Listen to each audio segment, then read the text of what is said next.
A continuación, ¿qué propone?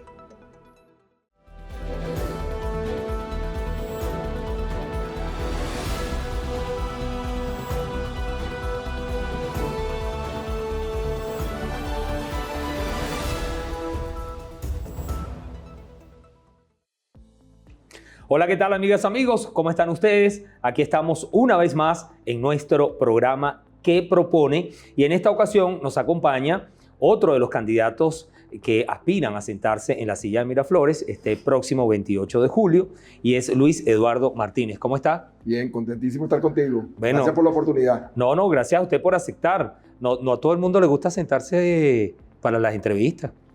En serio, que le dé risa, es en serio. Bueno, el que no quiera venir contigo me dice y yo lo reemplazo. Ah, listo. Lo único es que no podemos estar repitiendo. Pero bueno, en todo caso, fíjese, ¿usted sí cree que va a haber elecciones el 28 de julio?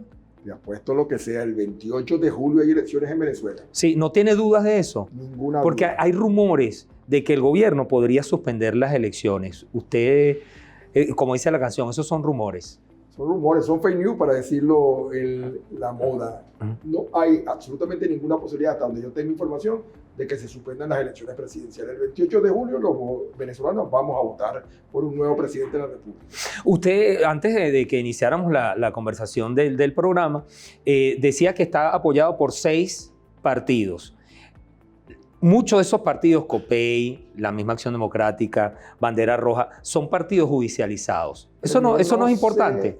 Yo creo que el término es un término absolutamente equivocado, porque en el caso de Acción Democrática, una vez que se produjo una decisión, que no es la primera, por cierto, es la tercera en algunos años de la vida reciente de Acción Democrática, se condujo la organización a un proceso de democratización. Se hizo un proceso de inscripción y recenso, se inscribieron 225.000 militantes, se realizó inmediatamente después un proceso de elecciones internas, se eligieron 35.000 dirigentes en las distintas instancias y posteriormente de manera regular se ha venido haciendo un trabajo de carácter político. Y el que tenga dudas, yo siempre le digo, bueno, si usted tiene dudas, usted es ADECO, ponte la tarjeta blanca, no hay ningún tipo de inconveniente. COPEI siguió un proceso similar, es decir, COPEI... Bandera Roja también. Bandera Roja también, todos han tenido elecciones, inscripción de militantes y han cumplido con un requisito fundamental de la ley que lamentablemente muchas organizaciones venezolanas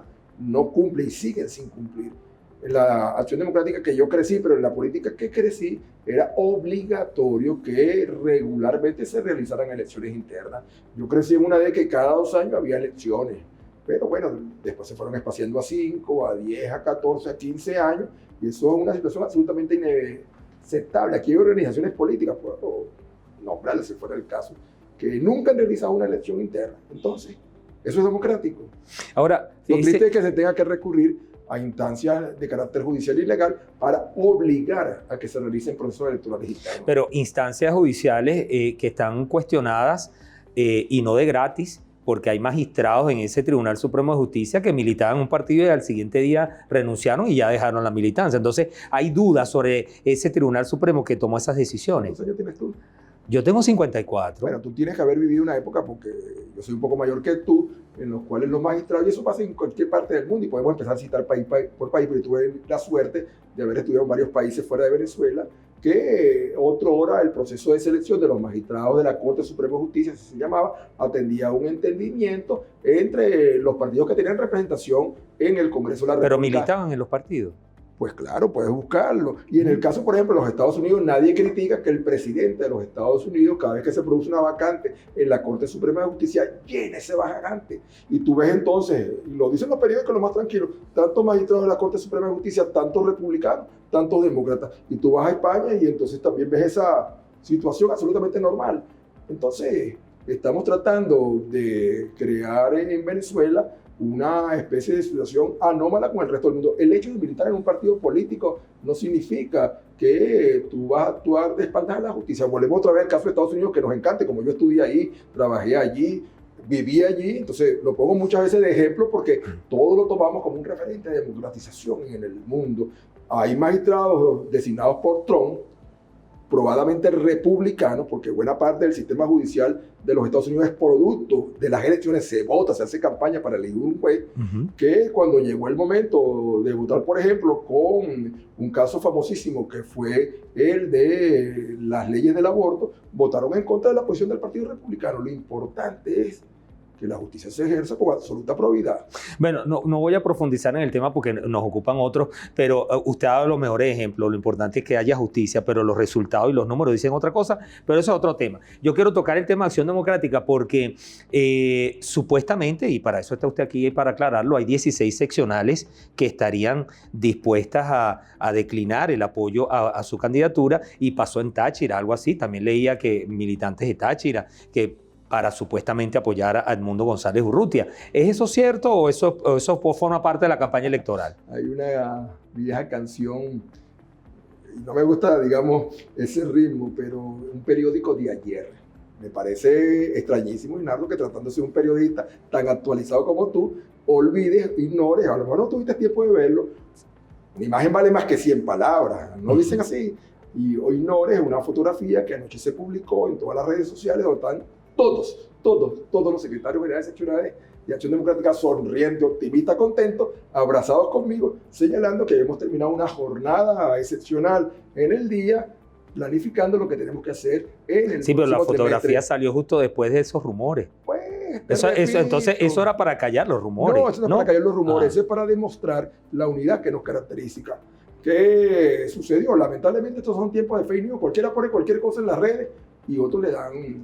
No, y para eso le pregunto. No, para eso eso estoy le pregunto. diciendo que la mejor respuesta a tu pregunta es la fotografía. Ahí están los 25 secretarios generales seccionales abrazados conmigo, muy cordiales, riéndonos, porque pasamos el día trabajando.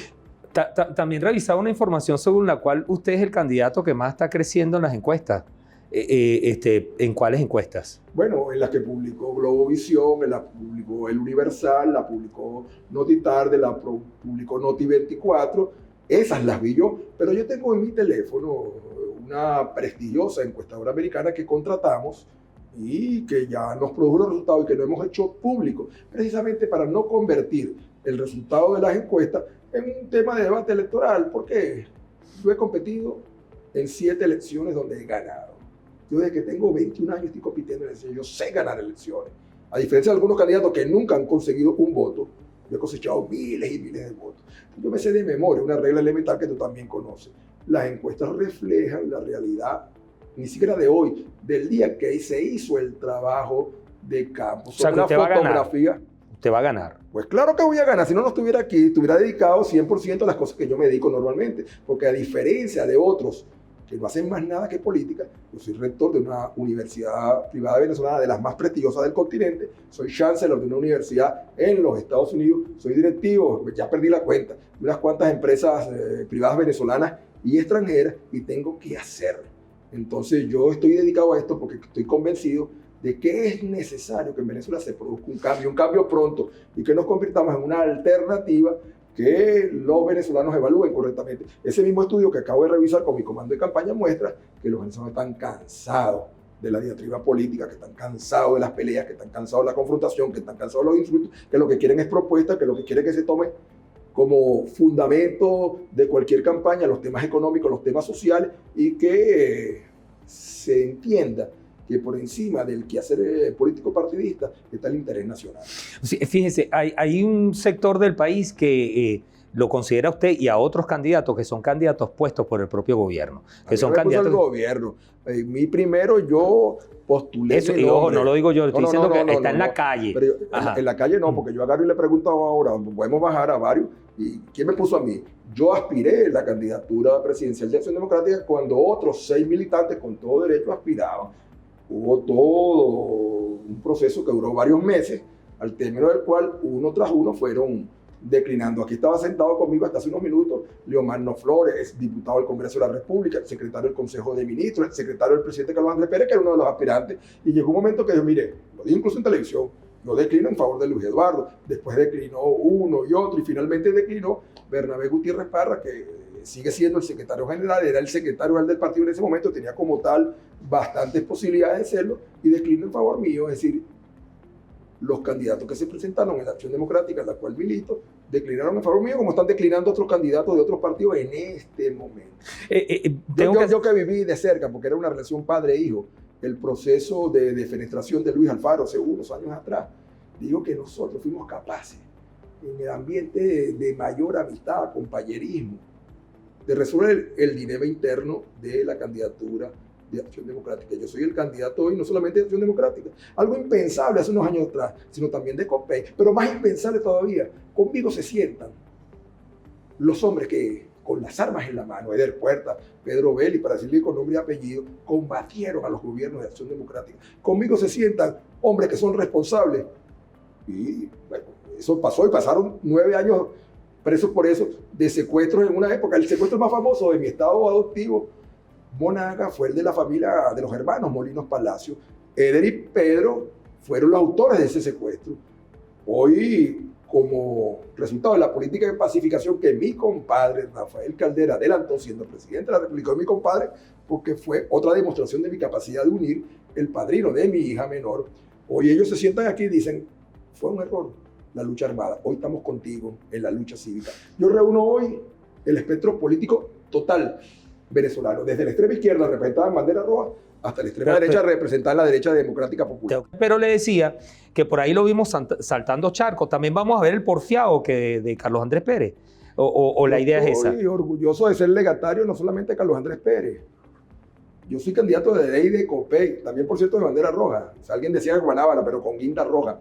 Pero yo soy legatario de Rómulo Gallego, de Rómulo Betancourt, de Raúl Leoni, de Rafael Caldera, de Jaime Lucinchi, de Luis Herrera Campos y de Carlos Andrés Pérez. Represento a los partidos que en su momento postularon a los hombres que en democracia plena transformaron este país. Entonces, en el caso de Carlos Andrés Pérez, y también seguramente tienes esa información o puedes obtenerla cuando uno revisa cualquier opinión de mayores de 45, 50 años, se encuentra que entre la lista de los presidentes de 1958 hasta hoy, de los que más destaca es el presidente Carlos Andrés Pérez, el presidente que nacionalizó la industria del hierro, dos veces la industria del petróleo, ¿no? El presidente que implementó, entre otros, el plan de becas Gran Mariscal de Ayacucho, que le permitió a 10.000 muchachos ir a estudiar el extranjero, el presidente que hizo posible que Venezuela se insertara en el mundo, el presidente que fue electo 2 veces, la primera vez con la mayor votación porcentual hasta ese momento, y la segunda otra vez con la mayor votación porcentual, que terminó como terminó. Sí, es cierto, fue un hecho doloroso, pero el balance de traicionado como por el propio partido, ¿o no?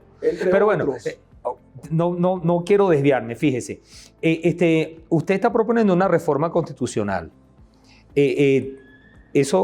¿Cómo se come una reforma constitucional antes de unas elecciones?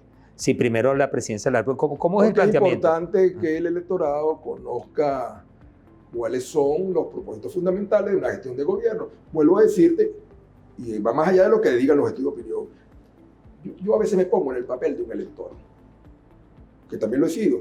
Y bueno, pero si a mí me tocara elegir, ¿qué quisiera saber? Primero quisiera saber quién es el candidato, cuáles son sus credenciales, qué experiencia profesional y política tiene. Pero luego me interesaría saber qué propone para los grandes problemas nacionales, qué propone, qué temas relevantes va a adelantar. Es un error gravísimo votar a ciegas. Yo una vez le escuché a uno de mis maestros, y me siento orgulloso de mencionarlo aquí, a lo mejor mucha gente ni siquiera se acuerda de él, que era Luis Alfaro Ucero, con quien, repito, había una relación filial. Y me decía, mira hijo, uno de los grandes problemas de Venezuela a lo largo de estos siglos de nuestra historia es que cada generación apuesta a un vengador o a un salvador, un hombre montado a caballo para que lo reivindique. Así fue con Páez, así fue con Guzmán Blanco, así fue con Crespo, así fue incluso con Castro y con Gómez, así fue con Hugo Chávez. Encandilados por él, muchos votaron. Y bueno, ahí está los resultados, 25 años de pesadillas. Ajá, pero lo de la reforma constitucional. Bueno, yo estoy planteando una reforma constitucional una vez que sea electo presidente de la República. De acuerdo a la ley, el presidente en Consejo de Ministros puede provocar la convocatoria al referéndum que lleva la reforma constitucional. ¿Qué propongo? 1, el recorte del mandato presidencial. Cuando yo era gobernador de Monagas, Chávez me citó a mí y a los otros gobernadores a discutir la reforma de la Constitución en ese momento. Y yo le dije a él, en su cara, y hoy lo ratifico, que era un gravísimo error extender el mandato de los presidentes a 6 años. Entonces lo que me dijo, bueno, así es en Francia, está bien, pero los franceses son una cosa, nosotros somos otra. Entonces, bueno, no le gustó mucho, pero al final impuso su criterio de los 6 años del mandato presidencial. Cuando Chávez discutió la reforma constitucional, también le dije que me parecía un error gravísimo la reelección indefinida, que incluso los padres constitucionalistas del año 58 insistieron allí en procura de la unidad en una figura ambigua. Se admitía la reelección, pero con 2 periodos de intermedio para volver a aspirar. Eso provocó una especie de cerrazón de las nuevas generaciones, porque tanto Caldera como Pérez, Betancur no lo hizo porque tenía otra mentalidad, un estadista de otras características, cerró las posibilidades de una generación diferente. Entonces yo propongo, te repito, el recorte del mandato presidencial a 5 años nuevamente, a 4. 4 años. Sin reelección. Sin reelección. La eliminación de la reelección indefinida. Propongo volver al sistema otra vez en de el la Congreso. bicameralidad, que se ha demostrado que una manera de que las regiones se equilibren en el ejercicio del poder legislativo. Propongo, como ya lo hice. La ventaja de haber sido que tú puedes demostrar tu pasado como un hecho de lo que vas a hacer, acelerar la descentralización. Cuando yo era gobernador, y con varios gobernadores, por cierto, algunos distintos a mi partido militante, Arias Cárdenas en Zulia, Hidalgo Bolívar en Aragua, Enrique Fernando Salafeo en Carabobo y Manuel Rosales, entonces alcalde de Maracaibo, promovimos la ley de asignaciones económicas especiales, por medio de la cual una cuota parte importante de las regalías petroleras pasaba a las regiones y municipios para ser administradas y gestionadas, pero solo para obras de infraestructura. Y posteriormente promovimos la ley del FIDES, que una alícuota del impuesto al valor agregado también se abultaba sobre las regiones. Nosotros necesitamos. Pérez provocó el proceso de descentralización política, pero la descentralización política sin recursos es decir, de nada. Entonces, mi planteamiento es que tenemos que darle a las regiones y los municipios competencias y recursos. Nosotros vamos a hacer realidad un viejo reclamo de Venezuela, que está en todas las constituciones desde 1956, que es el federalismo. Yo creo en la República Federal. Está en la Constitución, pero otra vez los padres en el 58 constitucionalista y los padres, digámoslo así, en la última constitución, encontraron un término que los satisfizo a todos. Venezuela es un estado federal en los términos consagrados en la Constitución, pero resulta que más adelante en ninguna parte dice cómo lo va a hacer federal. Usted decía que hay otros candidatos que podrían declinar, o sea, lo insinuó, no lo dijo abiertamente. Lo dijo claramente. Sí, estoy trabajando para eso. Está en conversaciones con Sí, otros, no. Y no lo puede decir quiénes son. Claro que no. Yo tenía Porque entrevisté a Carri y dijo lo mismo, que otras personas van a declinar, o sea, que aquí hay declinación de lado y lado. ¿Cómo es la cosa? Bueno, puede serlo. Yo creo que al final los venezolanos van a tener un número más reducido de los candidatos que hoy estamos compitiendo, participando, para no seguir compitiendo, bueno, no estamos enfrentados, más bien todos somos amigos, van a ser la mejor selección. Yo estoy en conversaciones con buena parte de los candidatos, conversaciones frecuentes, nos hemos venido aproximando, tenemos visiones comunes, todos queremos salir de este gobierno, todos queremos cambiar este gobierno, todos queremos cambiarlo en paz, electoralmente, y en algunos aspectos tenemos también coincidencia en cuanto al programa de gobierno. Una cosa que más me complació de la fusión con COPEI, para llamarlo así, fue que nuestros programas de gobierno se parecían mucho. Yo promovía y promuevo la economía humanista y COPEI promueve la economía social y ecológica de mercado, y cuando revisamos los detalles de ambos conceptos, hacen perfecta sintonía. Entonces no solo se trata... No el socialismo que tenemos en este momento. Eso no... Bueno. El socialismo, bueno, el gobierno dice que estamos en socialismo. Pues. Claro, lo dice, ¿no? ¿Cuándo? No. No, pero que yo se lo dije, busca mi discurso en la Asamblea Nacional de la semana pasada. Yo le dije, Venezuela es víctima de una tormenta perfecta. Y uno de los elementos de esa tormenta es el llamado socialismo del siglo XXI, que ya ustedes ni siquiera nombran. ¿Por qué te pregunto? Claro que lo he oído nombrar, pero esa es una doctrina sin el 21 que ha fracasado en cualquier parte del mundo. Pregúntale a un cubano, pregúntale a un norcoreano. Sí, pregúntale a un albanés de los tiempos en que Albania era socialista comunista. En cualquier parte del mundo ese modelo de gestión económica política ha fracasado. Y te repito, Venezuela es cualquier cosa menos un país con un concepto de gestión socialista. Sí, a mí me toca, yo diría que hoy uno de los países más capitalistas y capitalismo salvaje del mundo es hoy Venezuela. Si el Fondo Monetario Internacional viniera aquí de nuevo y empieza a investigar, y no viene, y yo me he reunido con algunos funcionarios de multilaterales y me dicen, bueno, imagínate, si viniesen, saldrían de aquí espantados. El capitalismo más salvaje se está aplicando ya en Venezuela. Bueno, dice que no lo dejo hablar, pero lo que no me deja preguntar. Pero fíjate, vamos a ver si podemos aprovechar estos últimos minutos para hacer unas cuantas preguntas más. ¿Usted no declinaría en favor de Edmundo González Urrutia en ningún escenario, mejor dicho? El amigo que me regaló este cuadro me dijo la semana pasada que él antes se bañaba calmadamente, pero que ahora se baña a la carrera. Porque se le va el agua. No, Ajá. bueno, en la ciudad donde me lo dijo se le va el agua mucho y la electricidad, pero me lo dijo porque si él tarda mucho en la ducha, cuando sale han pasado 2 o 3 cosas. ¿Con qué te digo esto? Que Venezuela es un país hoy marcado por la incertidumbre. Mientras estamos en esta entrevista, a lo mejor están pasando cosas. Así que aquí nadie, absolutamente nadie, puede pronosticar nada. Nada es descartable, todo es posible. Yo naturalmente espero que los otros candidatos, visto el análisis de mis credenciales, de mis condiciones, de mis características, del programa que ofrezco, pero también de la convicción.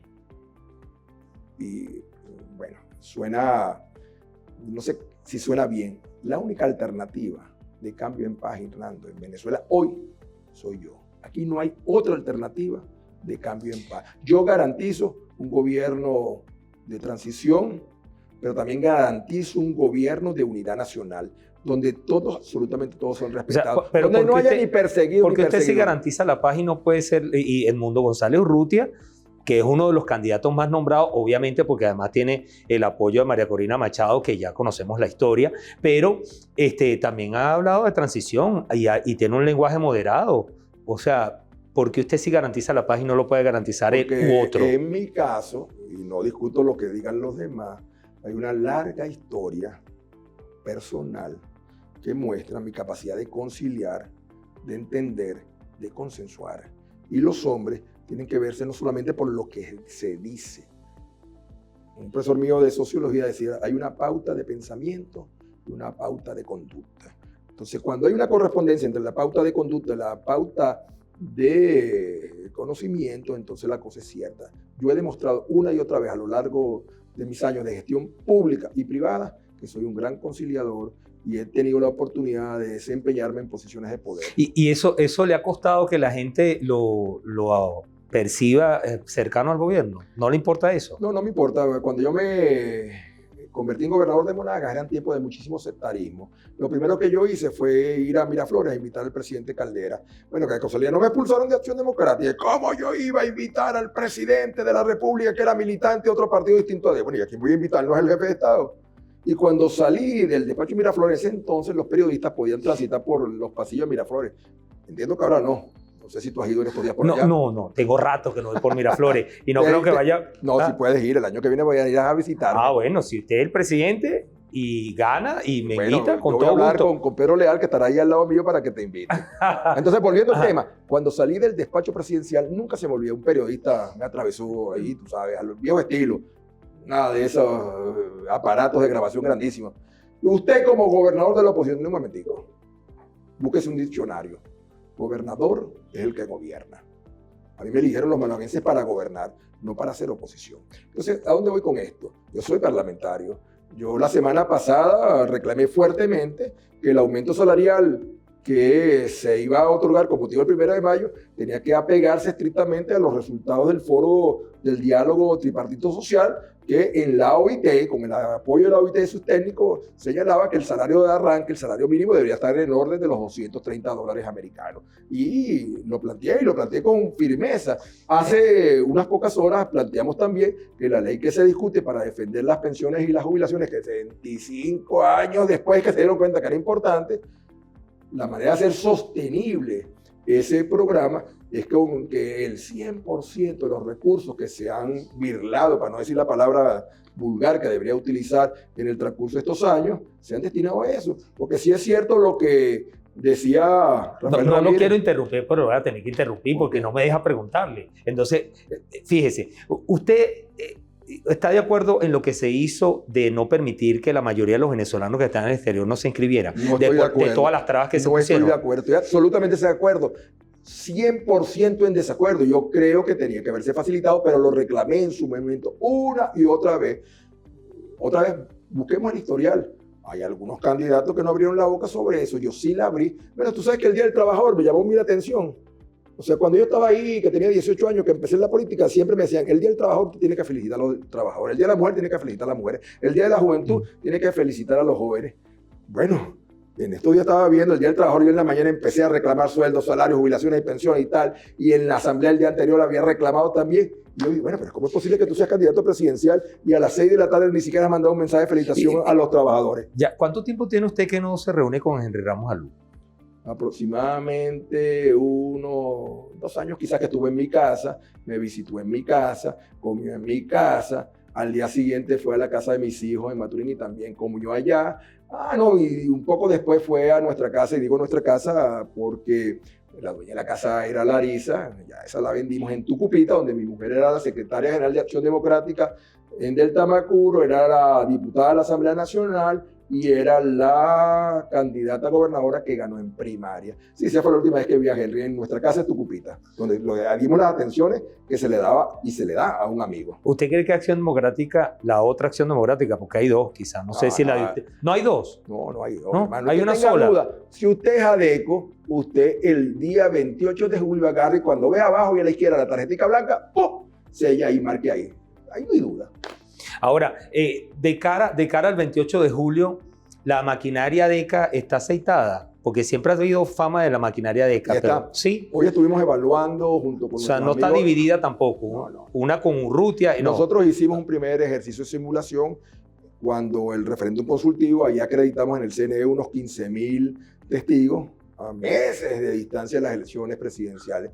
Y hoy estamos listos para cargar nuestros testigos principales y suplentes en las 30.000 mesas de votación. Y fíjate que me sé la cifra de memoria. En los 15.000 centros de votación tenemos los coordinadores de centros, pero ahora tenemos mejores posibilidades porque COPEI también está entregando su aparato electoral para Acción Democrática y los otros partidos, los dirigentes que tienen en materia electoral nos están entregando. Nosotros acabamos de designar hoy en la mañana a Nixon Maniglia, diputado a la Asamblea Nacional, secretario de la Organización Nacional de Acción Democrática, como el coordinador de organización de los 6 partidos políticos que me apoyan. ¿El chavismo ha sido el gobierno más corrupto en la historia de Venezuela? Bueno, a la luz de las cifras, sí, no lo digo yo, lo dicen ellos. Rafael Ramírez decía que los expresidentes de PDVSA, los 2 que lo precedieron, que terminaron presos, se chorearon $20.000 millones. Pero Tarek El Aissami decía que Rafael Ramírez se había choreado $22.000 millones. El fiscal ha dicho una y otra vez que se estima que lo que se ha choreado Tarek El Aissami y sus amigos anda por los $23.000 millones. El tesorero de Chávez, el chingo, el tuerto, Andrade confesó en un tribunal de Estados Unidos que se había cogido $1.000 milloncitos. La tesorera que lo sucedió, Claudia Aldana, la acusaron por $350 millones que se cogió. Los viceministros de Energía Eléctrica están siendo sometidos a un juicio en España, y tú lo sabes, por $1.000 millones que se chorearon. Y por ahí, a propósito de las pensiones de los viejitos, Rotondaron, yo no sé qué se hizo, peló los cabos, dicen que se cogió $350 millones, suma. O sea, ¿y el gobierno de Maduro ha sido un gobierno violador de derechos humanos? Yo diría que eso corresponde calificarlo a las instancias de derechos humanos, donde en este momento están haciéndose una serie de diligencias, lo que la Corte Internacional de Justicia, La Corte Penal Internacional. Ajá. Y la Corte Penal y la Fiscalía en su momento resuelva, naturalmente contará con todo nuestro respaldo. Bueno, tengo que despedirlo. Ya. Y toreó bien esa de los derechos humanos. Pero, No, yo soy un firme defensor de los derechos humanos y en mis 20 líneas fundamentales de gobierno... ¿Usted no quiere terminar el programa? No, pero que este programa es cortísimo. Muchas gracias, Eduardo Martínez. Mire, que conste que no tengo un bolígrafo como algunos que has traído para acá. Bueno, nosotros les agradecemos a ustedes que nos hayan acompañado y vamos a seguir en esto, entrevistando a los distintos candidatos que aspiran a sentarse en la silla de Miraflores aquí, en ¿Qué propone?